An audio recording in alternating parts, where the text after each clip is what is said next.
My name is Ethan, and for as long as I can remember, I've lived a life divided. By day, I'm a typical office worker, paper-strewn desk, endless spreadsheets, endless meetings. By night, I explore a side of myself I rarely show anyone. A side that enjoys silk, lace, and the thrill of high heels clicking against a polished floor. Cross-dressing wasn't just a hobby, it was a release, a secret world where I could explore femininity and freedom in ways my ordinary life never allowed. The apartment I shared with my girlfriend, Isabella, was the perfect setting for this hidden life. Cozy, filled with warm light and quiet corners, it offered the illusion of safety. But I knew that safety was fragile. Isabella knew I enjoyed dressing up, but she had always been clear, only in private, only when she approved. There was a balance we maintained, a tacit agreement that kept my double life intact, until now. It was a Friday evening, the kind where the city outside hums with life, lights twinkling like 1,000 tiny eyes, but inside, the apartment was calm, almost serene. Isabella had gone out with friends, giving me a rare evening alone. A perfect opportunity, or so I thought. I opened my wardrobe, surveying my collection, soft dresses, elegant heels, delicate makeup. Each piece felt like a promise of transformation. My eyes lingered on a deep crimson dress I had bought months ago but never dared to wear. Its fabric shimmered faintly under the apartment lights, and I imagined how it would feel against my skin. Smooth, restrictive, intimate. My pulse quickened. Tonight felt different, almost daring. As I slipped into the dress, a strange sensation washed over me. The fabric hugged my body in ways it never had before, almost as if it was alive, molding me into something else entirely. I bent slightly to zip it up and felt a sudden, unexpected tightness. The zipper wouldn't budge. Panic prickled at the back of my neck. I tugged again, harder this time, and the dress resisted, clinging, almost as if it had decided it would not let me go. Breathing heavily, I tried to remain calm. "It's just stuck," I muttered to myself, fingers fumbling over the zipper. But the truth was clear, I was trapped. The dress, my own choice, had become a cage. I staggered toward the mirror, trying to adjust, to wiggle free, but the reflection that stared back was not just me. It was something else entirely, a version of me that was already half-formed in the dress. The curves were exaggerated, my posture altered, the silk pulling me into a new identity I hadn't anticipated. Panic and exhilaration collided in my chest. I was stuck, yes, but in that moment, I also felt perfect. Vulnerable, yet thrillingly complete. I sank onto the couch, the dress clinging tightly, heels already in place. My heart raced, a mixture of fear, excitement, and disbelief. I couldn't call Isabella, she would be furious, worried, amused, maybe all at once. And yet, a part of me ached for her presence, for the grounding reassurance that someone else was here, witnessing, supporting. Alone, I felt exposed in a way I never had before.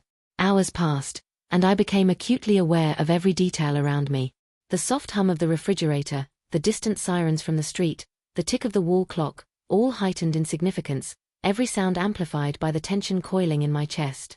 I walked carefully, each step a delicate negotiation with the tight fabric and unfamiliar heels. Every movement reminded me that I was no longer just Ethan in the apartment. I was something else. Someone trapped, someone transformed, someone exposed. And yet, even in fear, I felt a strange thrill. There was power in the transformation, a seductive quality to being immobilized, forced to inhabit this new version of myself. I experimented with my reflection, tilting my head, adjusting my posture, noticing how the dress emphasized lines and curves I had only dreamed of. I touched the silk nervously, then with curiosity, exploring this duality, the man I had been and the new self I had become. That night, the apartment became both a sanctuary and a trap. Every shadow seemed alive, every reflection in the glass doors and windows a reminder of the delicate balance between excitement and danger. I lay on the couch, unable to fully relax, the dress snug and unyielding, and wondered, how would I get out? Was I going to be stuck like this forever? And in the back of my mind, a quieter, deeper question whispered, did I even want to go back? As the hours blurred, I found myself imagining Isabella returning early, walking into the apartment and finding me like this. The thought sent a shiver down my spine, not just fear, but a curious anticipation. What would she think? Would she be angry, shocked, amused? Or, would she see this version of me, trapped yet radiant, and accept it fully? I drifted into a restless sleep that night, Still in the dress, still trapped, my mind teetering between panic and exhilaration. Dreams mingled with reality, and I woke multiple times, each time acutely aware of the sensation of the fabric against my skin, the heels under my feet, the reflection in the mirror. By morning, one thing was certain. My life would never be the same. That dress had claimed me, and there was no turning back, not entirely. The morning sun spilled into the apartment, washing the room in golden light that should have been comforting. Instead, it highlighted every curve, every line of the dress that trapped me. I sat on the edge of the couch, my hands nervously clutching the silky fabric, staring at the reflection in the hallway mirror. I barely recognized myself. Ethan, the man who had confidently walked through life without revealing this hidden side, was gone, replaced by a trembling figure in heels and crimson silk. The first hours were agonizing. The tightness of the dress constricted my movements, forcing me to walk gingerly, sit carefully, and avoid even the slightest sudden motion. Each step was a negotiation, my heels clicking softly on the wooden floor, a constant reminder that I was no longer just Ethan. I tried tugging at the zipper again, wincing as the fabric refused to budge.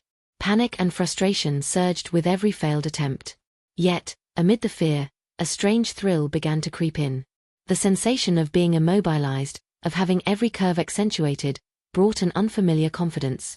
I adjusted my posture in front of the mirror, arching my back slightly, tilting my head, and experimenting with expressions. The Ethan I had been felt distant, almost irrelevant. In his place was someone softer, more elegant, yet more exposed. Vulnerability intertwined with allure. By mid-morning, I was acutely aware of every sound. The hum of the refrigerator, the distant traffic, even the creak of the apartment walls, it all seemed amplified, threatening to expose me. My imagination ran wild. What if a neighbor saw me through the window? What if Isabella returned early? My mind conjured scenarios that made my pulse race and my cheeks flush. I wasn't just physically trapped, I was caught in the uncertainty of discovery. As the hours ticked by, I realized I needed to eat. Crossing the kitchen in heels and a tight dress was a challenge I hadn't anticipated. Each step required careful balance, the dress pulling me in directions it chose, forcing me to adapt, to surrender control. Making coffee became an exercise in concentration, pouring milk and sugar with trembling hands, every movement reminding me of my new limitations. Then came the phone. Vibrating softly on the counter, it startled me. The screen displayed Isabella's name. My heart skipped. Should I answer? Should I risk revealing my predicament? I hesitated, my reflection catching my gaze again, her perfect daughter staring back at me, poised yet fragile. With a deep breath, I swiped to answer, voice slightly higher, softer than usual. Hey, I whispered, trying to sound casual. Ethan. Isabella's voice was warm, but something in her tone made my stomach twist. I might be home earlier than expected. I'm leaving the cafe soon. Panic surged. My mind raced through escape plans, none of which seemed plausible. The dress was unforgiving, the zipper stuck, and my heels made any sudden movement perilous. I could hide in the bedroom, but what then? My phone slipped from my hands, and I caught it just in time, realizing that even the simplest actions were now fraught with danger. The next hour was a blur of preparation and desperation. I tried calling for help, tugging, twisting, using every tool in sight to free myself. Nothing worked. The dress seemed to have a will of its own, holding me captive. And yet, as I struggled, a strange acceptance settled in. There was no going back to the ordinary life of spreadsheets and casual clothes. The dress had claimed me, and I had to navigate this new reality, even if only for a few hours. Isabella arrived sooner than expected. I heard her keys in the lock, footsteps approaching, and the sound of her voice calling out. My heart raced uncontrollably. I had to think fast. The living room was my only option. I tried to arrange pillows, to make it seem like I had been lounging, but the dress betrayed me. Each movement was deliberate, precise, yet impossible to conceal. The moment she stepped inside, our eyes met in the hallway mirror. Her expression was a mix of surprise, curiosity, and amusement. Ethan, or should I say? She tilted her head, noticing the dress, the heels, the subtle shimmer of makeup I had applied in my desperation.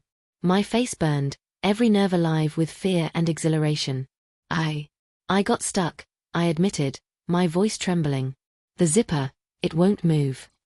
Instead of anger, she laughed softly, a sound that made my chest both ache and flutter. Stuck. Hair? Well, it suits you, more than I expected. Her gaze was warm, but there was a spark of something I couldn't quite read. Pride? Mischief? Approval? I sank onto the couch, trying to make myself seem casual, though every movement reminded me of my vulnerability. Isabella sat beside me, close enough that I could feel her warmth, her presence grounding yet heightening the tension. You look different, she said softly. More you. Maybe the you I've always wanted to see. Her words sent a shiver down my spine. Was this acceptance or a challenge? I didn't know. The dress tightened again as I shifted, a constant reminder of my physical limitations. Yet in that moment, I felt something I had never felt before, recognition, not just from myself, but from someone else. Someone who could see me like this and not judge. Hours passed with a strange intimacy. Isabella helped me adjust the dress, guided my movements, and even complimented small details I hadn't noticed. Her hands brushing mine sent jolts of electricity through my body. I realized that being trapped wasn't just a physical predicament, it was a psychological and emotional trial. I had to confront not only my limitations but also my desires, my fears, and my longing for acceptance. But just as I began to relax, a sound from the hallway made both of us freeze. A neighbor's voice, someone returning from an early shift, chatting casually as they unlocked their door. Every step outside the apartment became a potential exposure. My mind raced, imagining scenarios where our secret could be revealed. I clutched the dress, heels clicking softly as I tried to move out of sight, and Isabella held my hand, guiding me to the shadows. That night, after the neighbor left, we finally allowed ourselves a brief moment of relief. I looked in the mirror once more, her perfect daughter, poised and radiant, reflected back at me. And yet, beneath the elegance, I felt the tension of the day, the constant reminder that one slip could expose everything. The dress, which had seemed like a trap at first, had become a mirror to my own transformation. Trapped physically, I had been forced to confront emotional truths.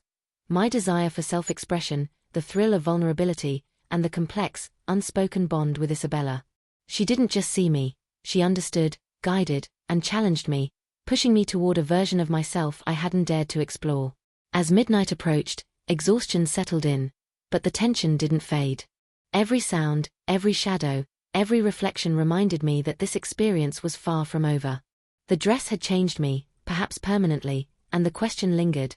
Was I ready for the next challenge, the next revelation, the next step in this transformation that had already consumed my body, mind, and heart? The night had deepened, casting shadows across the apartment. The soft glow of streetlights filtered through the blinds, painting the walls with streaks of amber and gold. I stood frozen in front of the full-length mirror, my reflection a perfect yet disquieting image. The dress clung to me like a second skin, the heels balancing me in a way both empowering and precarious. My body was elegant, almost delicate, but my mind was a storm of fear, exhilaration, and uncertainty. Suddenly, a knock echoed from the door. My pulse jumped, and my stomach tightened into knots. Who could it be at this hour? I hadn't expected anyone. Isabella had stepped out briefly, and I had thought the apartment was secure. The knock came again, firmer this time, a rhythm that made my heart pound. Ethan, are you in there? A familiar voice called from the hallway. It was my best friend, Mark. My mind raced.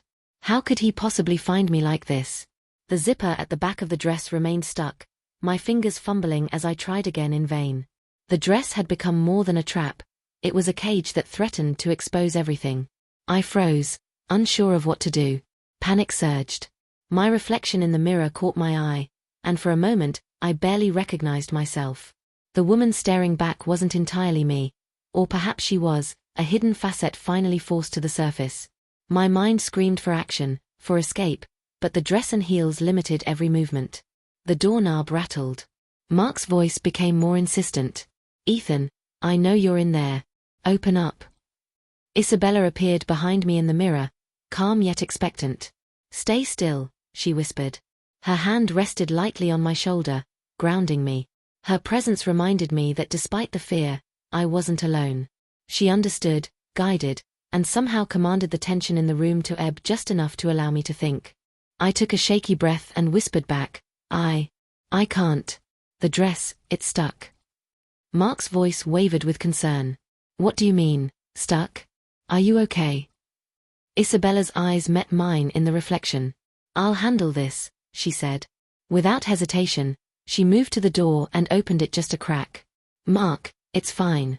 Just a small problem with Ethan's outfit. He'll be fine.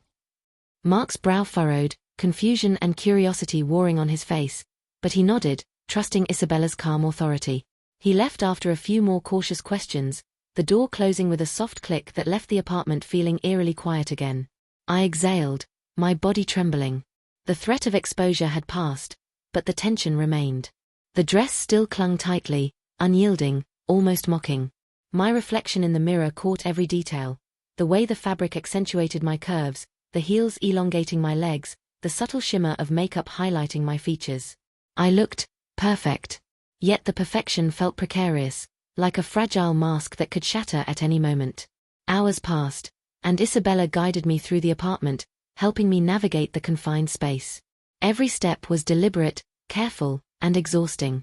The dress refused to budge, and my heels were relentless in their challenge. Yet, as we moved together, a strange intimacy grew between us. Her presence transformed fear into trust, panic into a thrilling surrender. Then came the phone call.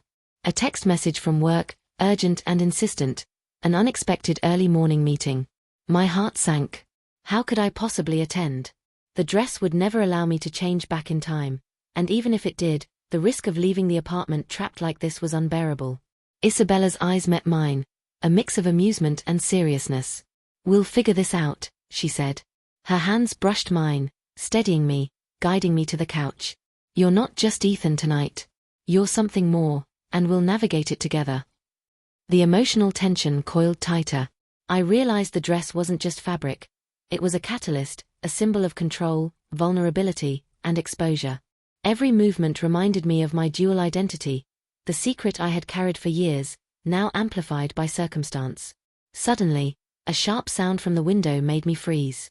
A neighbor, returning late from work, had stopped to peer inside, curious about the faint glow in our apartment. Panic surged. The dress clung tighter, my heels precarious underfoot. I tried to retreat, but Isabella stopped me with a firm hand. Stay calm, she whispered. I've got this. Her confidence was infectious.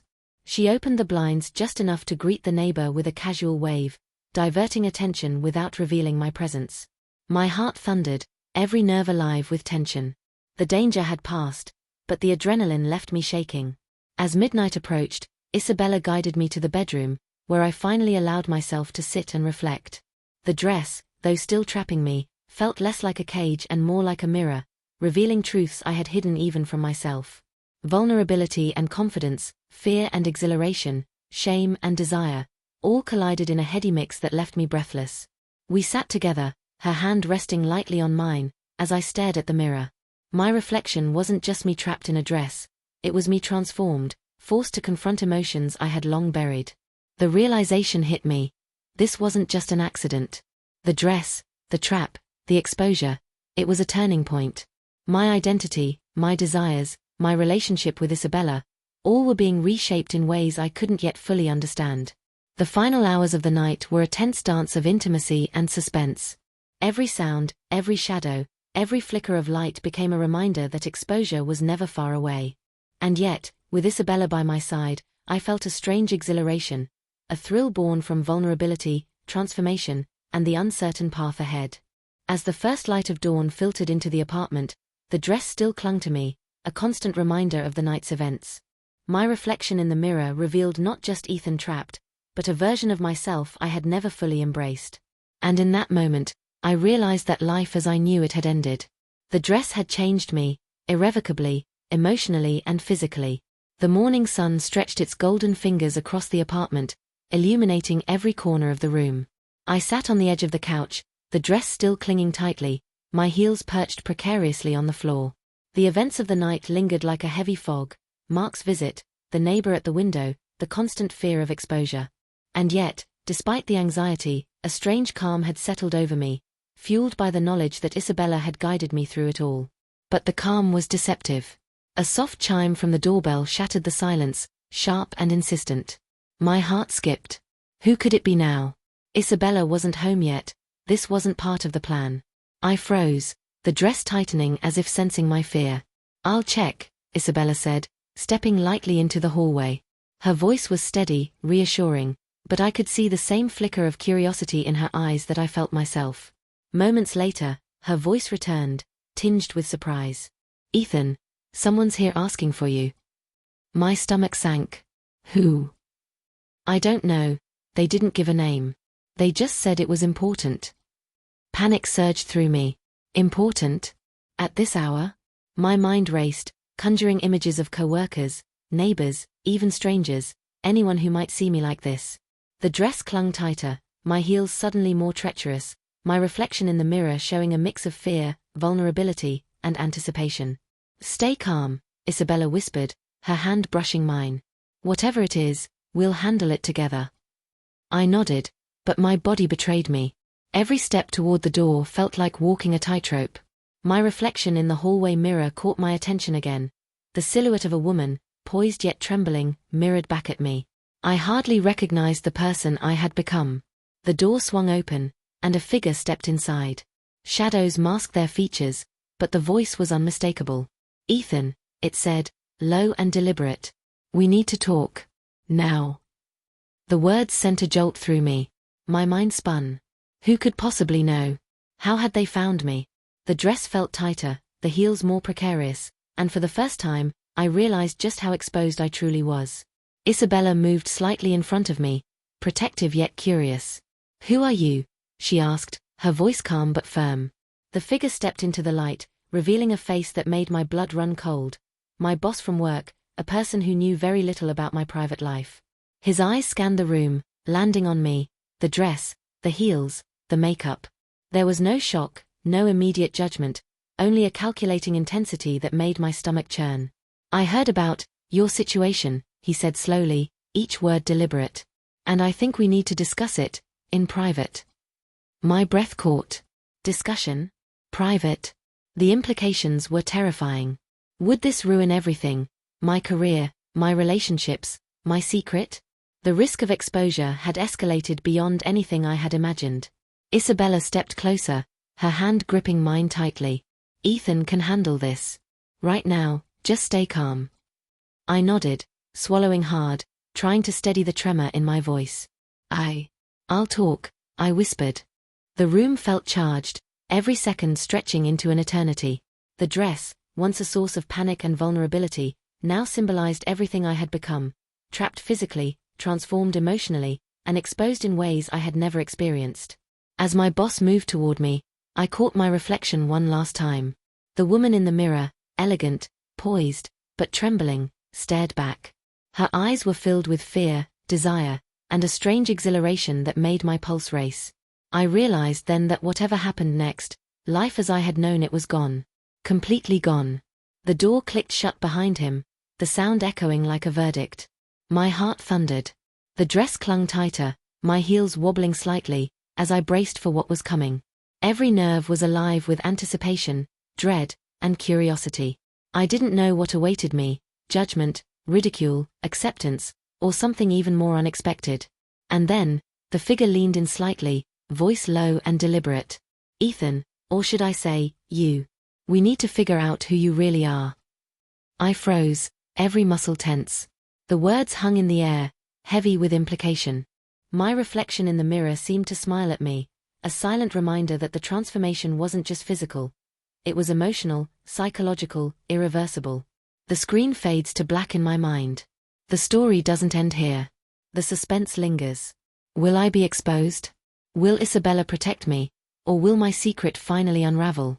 How far will I go to embrace this new identity, and what consequences will follow? The apartment is silent now, but the tension remains, the door closed yet full of possibilities. Call to action for viewers. What would you do in Ethan's place? Would you embrace the transformation, or fight to return to your old life? Comment your predictions. What happens when the door opens again?